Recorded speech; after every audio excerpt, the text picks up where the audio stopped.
beyond the darkness, beyond the grave, to an unexplored dimension as we travel to the mysterious realm of ghosts.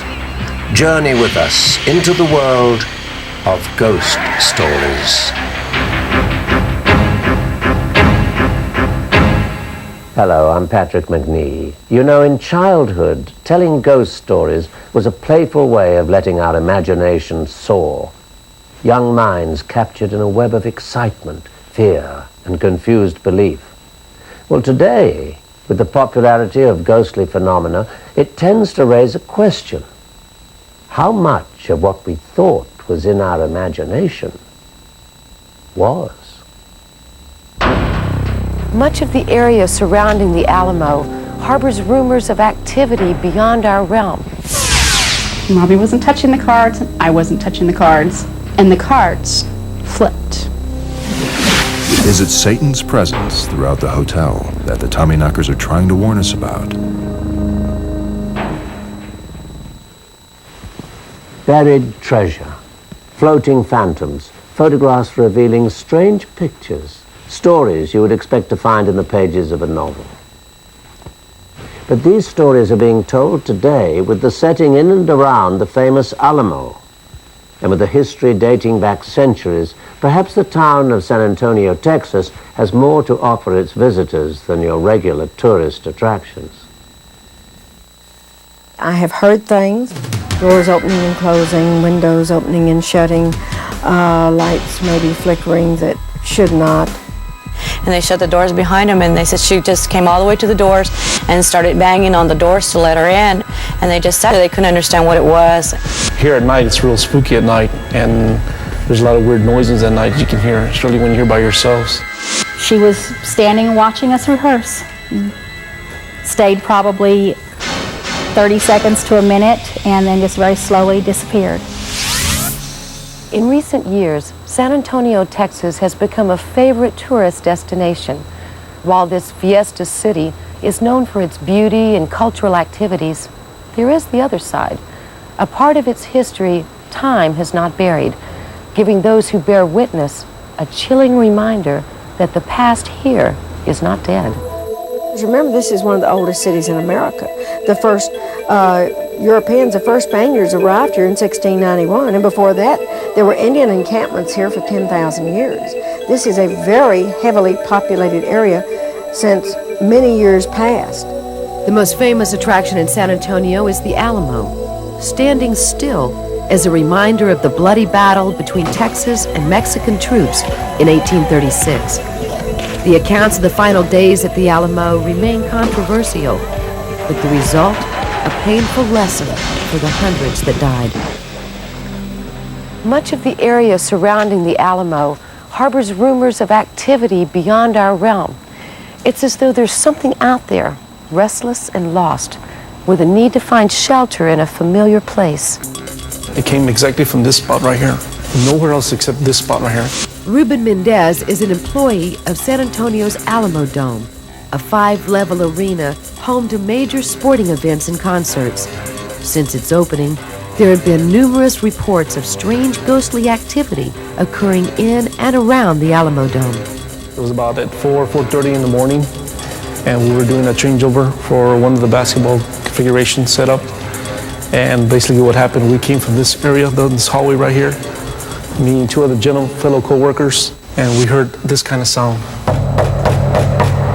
The sound echoed throughout the halls, stopping and starting on the crew's every move. When Ruben approached the window, the loud rapping noise instantly turned into an eerie silence. Psychic Marie Simpson was called in to investigate. I saw the energy or the spirit of a young man who was on the outside of the building that I felt was trying to get in. I also felt the energy of a woman who had lived here many years ago. And I feel that she eventually died somewhere around here. And I feel that that's why I picked up her energy. Could the woman Marie is speaking of, in fact, be the same spirit spotted by a cleaning crew at the front entrance of the Alamo Dome one night? It was about 2, 3 o'clock in the morning, and they saw this, like they said, this woman just floating towards them, and she was wearing all black. And they just stood there for a while and watched her. The women couldn't believe their eyes. It wasn't until the dark figure neared the glass that they realized what was standing before them. But the belief that ghosts exist at the Alamo Dome is not only confirmed by the sights and sounds heard by witnesses, but by smell. In this case, lilacs. This seating right here is known to have its own little scent and coolness. That scent is so strong, but it only lasts 2 or 3 minutes and then it's gone. It's just like it was just never there. And then your hair stands up and you get goosebumps and you get chills. The Alamo Street Restaurant and Theater has also reported ghosts of their own. Deborah Latham, the theater producer, is just one of many who have encountered Marguerite, a resident ghost of the establishment.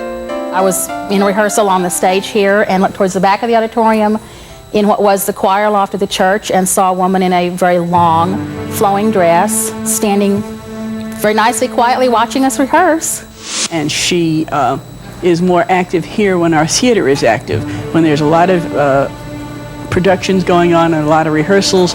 At that time, she's real evident. Marguerite has spoken to people here in the theater part of the building on several occasions, calling them by name, and other people have heard her. But Marguerite isn't the only spirit living here. She is accompanied by a little boy named Eddie.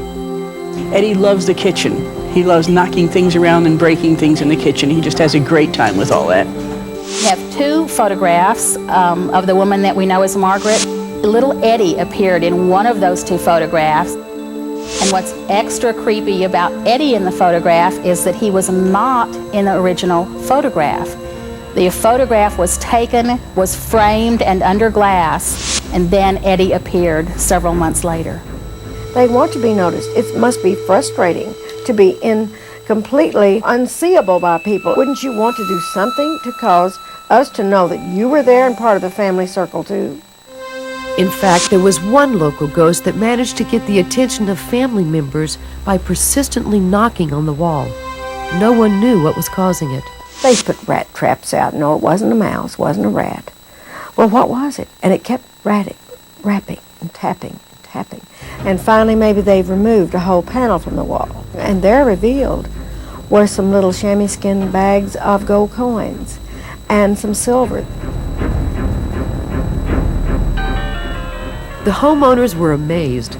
Could something of the supernatural world have led them to this treasure?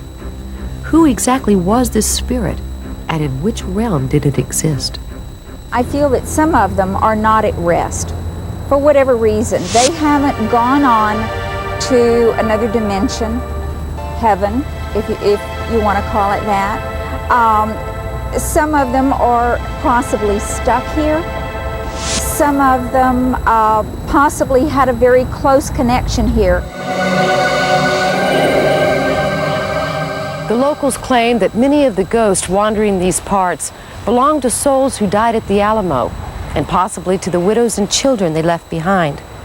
Whether or not this is the case, the spirits of San Antonio seem preserved in time, just like the Alamo.